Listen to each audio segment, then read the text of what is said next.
Well, it's been 45 hours since the Ravens lost to the Bills on that fateful Sunday night, and I am just as upset about it as I was just 45 minutes after the game ended. Now, of course, the casuals have taken over the internet, blaming Mark Andrews and only Mark Andrews for the loss. Personally, I will not have it.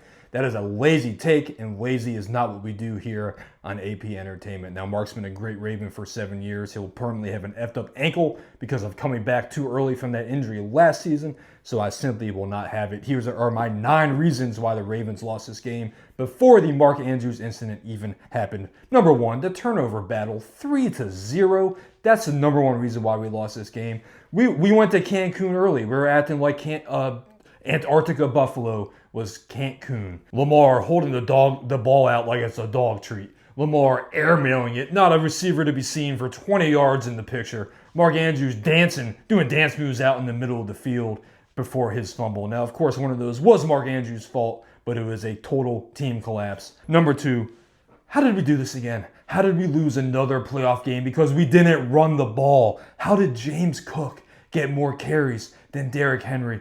Todd Monken, please, I'm perplexed. Help me. And that goes into number 3. The Bills were able to establish the run. They went at our number 1 strength and said, we're going to control the ball. They kept our offense off the field. Defense, how?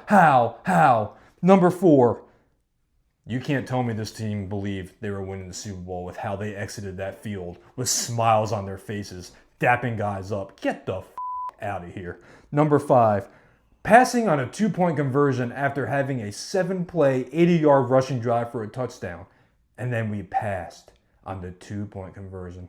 Number 6, oh wait, don't tell me this is true. We passed on another 2-point conversion. Of course, the faithful one that Mark Andrews dropped. But why did we pass again? 2 passes on 2-point conversions? Todd Monken? The weather. Now, not blaming the weather for being cold. More, how did we not know the weather was going to be like this? It's cold in Baltimore, too. There's been snow outside my house for 3 weeks because it's not warm enough to melt it and the plow doesn't come down to the end of the street. It's cold and snowy here, too. Yet another instance of us not having the weather app and thinking this game was in Cancun. We were airing it out. Number 8. Everyone says I always overreact to losing to bum teams in the beginning of the season. Nope. I'm right. How about you don't lose to the Raiders? How about you don't lose to the Browns? Then this game is never in Buffalo in the first place. And number 9, I already touched on it, the time of possession!